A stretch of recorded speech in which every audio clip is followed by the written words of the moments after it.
سورج جب روشنی دے رہا ہوتا ہے تو بادل آ جاتے ہیں، جب وہ سیاہ ہوتے ہیں تو روشنی آ رہی ہے نظر آنا. آپ تو کبھی یہاں بھی کبھی ایسا ہو جاتا ہے سردیوں میں جب گہرے سیاہ بادل ہوں تو اندھیرا چھا جاتا ہے، لگتا ہے جیسے رات ہو گئی. اور یورپ کی سردیاں تو ایسی خوفناک ہوتی ہیں، وہاں بہت بڑا طبقہ ڈپریشن کا مریض ہے موسم کی وجہ سے، کچھ حالات کی وجہ سے اور بے شمار موسم کی وجہ سے. سورج نظر نہیں آتا. سویڈن میں تھا، اتنا خوبصورت ملک ہے، دیکھ کر آدمی اللہ کی قدرت پہ عشش کرتا ہے. تو وہ ڈاکٹر بتا رہے تھے کہ ایک بچی آ گئی، میں خودکشی کرنا چاہتی ہوں. میں پوچھا کیوں؟ کہ مجھے سورج نظر نہیں آ رہا، مجھے سورج دیکھنا ہے. اور وہاں سردیوں کے 4 مہینے سورج دکھائی نہیں دیتے، تو بالکل اندھیرا ہوتا ہے. تو اس میں دیکھنا جب کمزور ہوتا ہے تو فیصلے کی طاقت بھی کمزور. میری بات سمجھ میں آئی؟ ایک آیت اس کے ساتھ جوڑو.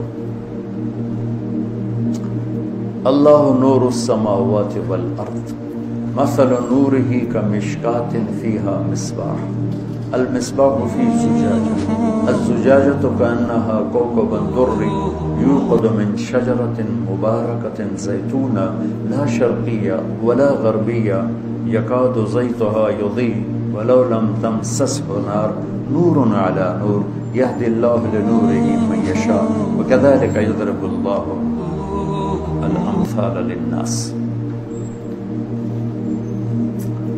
اللہ تعالیٰ نے ایک خوبصورت مثال دی. اس آیت کو آیت النور کہا جاتا ہے. سورہ نور اسی کے نام پر نور کہلاتی ہے 18ویں پارے میں.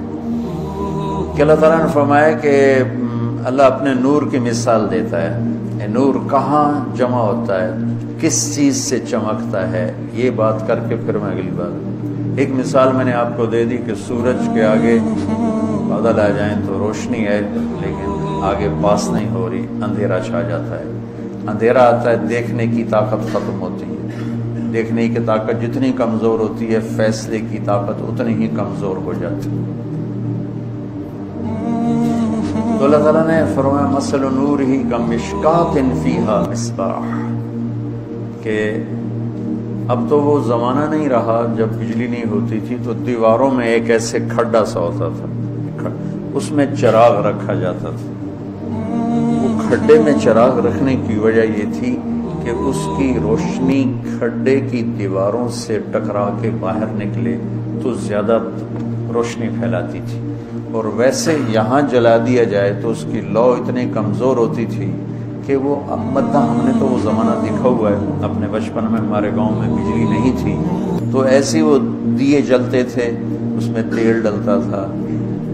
تو جب وہ ایک کھڈا بناتے ہیں جس کو طاقچہ کہتے ہیں اور عربی میں مشکات کہتے ہیں، تو اس میں جب روشنی دیواروں سے قریب اس طرح ہوتا تھا، ٹکراتی ہے، ٹکرا کے نکلتی ہے تو اس کی ریفلیکشن زیادہ ہوتی ہے اور وہ تھوڑی سی مسجد کی، کمرے کی، اس میں روشنی میں اضافہ ہو جاتا. تو اللہ تعالیٰ نے تشبیہ دی انسانی جسم کو، یہ سینے کو ایک طاقچے کے ساتھ. فیہا مصباح، اس میں ایک چراغ ہے. سبحان، وہ چراغ کیا ہے؟ وہ ایمان ہے. ایمان. المصباح فی زجاجہ، اس چراغ، وہ چراغ کہاں ہے؟ کہ وہ شیشے میں ہے. یہ جو لالٹینیں تو دیکھی ہیں نا آپ لوگوں نے، اور لیمپ تو شاید نہیں دیکھے ہوں گے، لالٹینیں دیکھی ہوں گی. جب ہمارے یہاں بجلی نہیں ہوتی تھی تو عصر کے بعد ایک نوکر کا کام یہ ہوتا تھا کہ وہ ساری لالٹینیں اور سارے لیمپ نکال کے ان کے شیشوں کو صاف کرتا، چمکاتا تھا. کیونکہ جتنی شیشے میں چمک آتی تھی اتنا روشنی کا انعکاس اور ریفلیکشن زیادہ ہوتا تھا. تو اس کا نام فریدہ تھا. فریدہ تو مجھے آج بھی اپنی ماں کی آواز کا، وے فریدہ، وہ لالٹینہ صاف کر، لیمپ صاف کر. ہمارے والد کے کمرے میں لیمپ ہوتا تھا اور ہمارے کمروں میں لالٹینیں ہوتی تھی، تو اس کو چمکا رہا ہوتا تھا اور صاف کر رہا ہوتا تھا. تو جب اس پہ دھبے ہوتے ہیں تو روشنی اس کے اندر سمٹ جاتی ہے کہ وہ دھبے اس روشنی کو نکلنے نہیں دیتے۔ تو المصباح فی زجاجہ، وہ جو ایمان، وہ جو مصباح، وہ جو چراغ ہے، وہ ایمان ہے، وہ ایک شیشے میں ہے۔ وہ شیشہ کون سا ہے؟ وہ شیشہ دل ہے، دل ہے۔ وہ دل کیسا ہے؟ کأنہا کوکب دری، وہ اتنا چمکدار ہے کہ اس میں نہ کسی کا بغض ہے، نہ کسی کی نفرت ہے، نہ کسی سے حسد ہے، نہ اس میں کسی کبیرہ گناہ کا دھبہ ہے، نہ داغ ہے۔ تو ایسا چمکتا ہے جیسے ستارہ چمکتا ہو۔ تو جب وہ ایمان کی شمع اس شیشے کے خول میں آتی ہے تو اس کی روشنی دگنی تگنی ہو جاتی ہے۔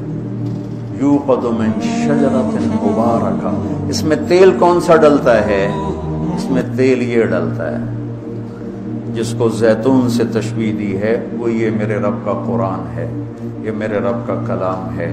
اس میں جو علم ہے وہ اس ایمان کے چراغ کا تیل ہے، اور وہ چراغ دل کے شیشے میں ہے۔ دل کے شیشے پہ داغ دھبے ہوں گے، روشنی بند، لہذا عالم ہو کے بھی اندھا ہوگا اور جاہل ہو کے بھی اندھا ہوگا۔